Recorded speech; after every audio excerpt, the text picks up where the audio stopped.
Fitness Pro Mentor community. What is going on? Hey, this is a quick live from Brandon. And just in case we haven't met before, I'm the founder of Fitness Pro Mentors. I've got an incredible team of mentors. Taylor and Glenn have been helping trainers like you 2 to 3x their business. But I wanted to sidetrack today because truthfully, if you've been around for a while, you've been listening to the podcast, you'll know that I was introduced to this idea of post-activation potentiation by one of my mentors and good friends, Charlie McMillan. Revolutionized how I think about everything. And I talked a lot about this when I was in Portugal at the EXS Exercise Summit. Very cool. And honestly, as I've been learning more about it since 2017, which is crazy to think that's long, it's been that long, I got to tell you that I was going through a process where I was doing a lot of manual muscle testing with my hands and different iterations over it, even over the last few years.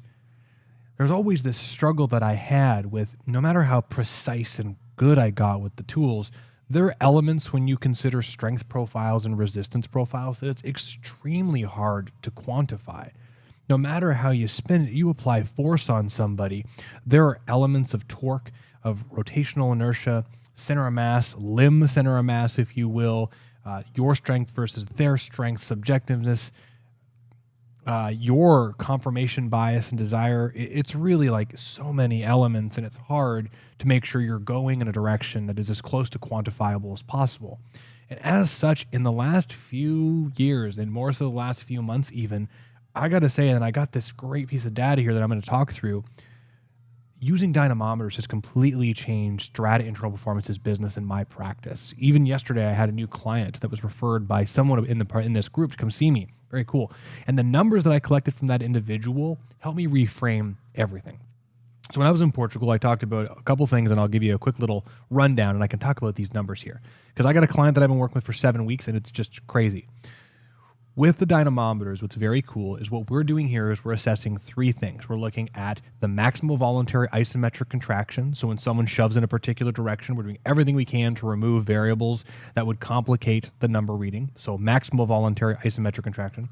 Second, when applicable, depending if we're using a manual, like a crane scale versus some sort of computer software-based dynamometer, we're looking at rate of force development, which has been a very cool number to see. Not often a big thing there, but sometimes there is. And then the other one is what I'm calling duration of force development. And there's going to be way more on that very soon because that enters into some energy system world conversations that we just haven't explored yet, which is really cool. As such, though, these 3 things together are helping us get a tremendous amount of data on clients from right to left if you're looking for differences, if you're thinking about asymmetries in any regard. Now, I don't want to say that asymmetries are necessarily things that we have to attack, but in a lot of cases, the closer we are to symmetrical, the more efficient we're going to be. And I was introduced to this idea of biological law of symmetry. As biological creatures, symmetry is a good thing for us. But here's what I got. So I'm going to read this to you. And I want to say quickly, I've been using OneNote for my note-taking. Curtis Clay training, incredible. But I got this client, he's got bilateral knee pain, he's a tennis athlete, he's 31 years old. And here's why I bring this up. When I first did the assessment with him, his maximal voluntary isometric contractions in his knees was 88 on the right and 83 on the left. So already a 5-pound difference. And we did 2 tests to try and account for average force and see if potentiation was any variable there. So the average force of those 2 tests, the mean was 88 and 83. The rate of force development took 1.4 seconds on the right side and took 2.22 seconds to get that number on the left. Okay, so already seeing some differences there, which is very interesting. And then the duration of force development, so the average force on the right side was 67, and the left side was 74.98. So it was really interesting to see that the left side had less maximal voluntary isometric force development. It took longer for that maximal voluntary isometric force to even be achieved, but the duration or endurance element on the right side was actually different than the left. So that's already interesting data that I would not have gathered any other way. Less strength on the left, less quickness on the left, less endurance on the right. Now we have asymmetries in different modes of contraction. Very interesting. Different variables, if you will. I don't want to go into modes of contraction because that's totally different vernacular in a different direction. Now that was 7 weeks ago. So again, 88 versus 83 pounds of force, 1.4 versus 2.2 seconds, and then 67 versus 74.98 average force for duration. Now, here's why this is beautiful. We've been doing some training. We've been figuring out ways to work around this bilateral knee pain. And what has ended up happening is the maximal. So remember, we had that 5-pound difference. Now the maximal force is 95 to 96. So it's more and only 1 pound of force different. Very cool. The rate of force development quickened from the 1.4 on the right to 1.2, and then on the left from 2.2 to 1.8. So we still have a difference there in rate of force development, but it is also progressing the right direction to help get to that new number of 95 and 96. Very cool. And then the average force of the duration of force development went from 67.7 on the right to 74.03, and then on the left side, 75.88 to 74.98.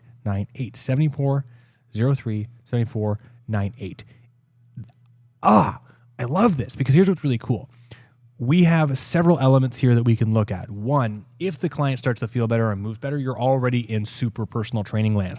If the client is not necessarily feeling better yet, we can use these elements from this piece of information that we're collecting to show the client that they are going the right direction and they're making incredible changes. If you have found any of this remotely interesting and you want to learn more, I have a new course, new round of post-activation potentiation preparation starting very soon. And I'd love for you to reach out to me to learn more, because we're going to be talking about all of this and going into how we try to collect this data on top of everything else. Because truthfully, no matter the courses you have taken, the incredible data collection that you already take, you can put this a layer of icing on top just to help reinforce your decision making. I want to tell you, I used to do a lot of the manual muscle testing looking for weak and strong tests. And one of the craziest things for me is I remember I did one of these tests and I found one to be weak and one versus strong, and I was so confident. And then I did the dynamometer and I set up the variables perfectly, and the opposite side actually showed to be weaker than the side that I thought was. And my mind was blown. If you have found this interesting, in the Fitness Pro Mentorship, we actually have study groups every Friday where I literally explore this data and talk about how to take this kind of data and connect it into sales and marketing. But here's what I'll throw out there as a much more Cole's Notes for anyone that's here and listening. Buy a crane scale, hook it up to some machines, and start assessing yourself from right to left. You can see some really incredible stuff just within yourself. And I guarantee if you start seeing difference in strength from right to left in your own body using machines, you'll start to modify your own personal training sessions. Anyway, everyone, thank you so much for checking this out, and a lot of new stuff on the horizon. See everybody real soon. Maximal voluntary isometric contractions, rate of force development, duration of force development. Bye, everybody.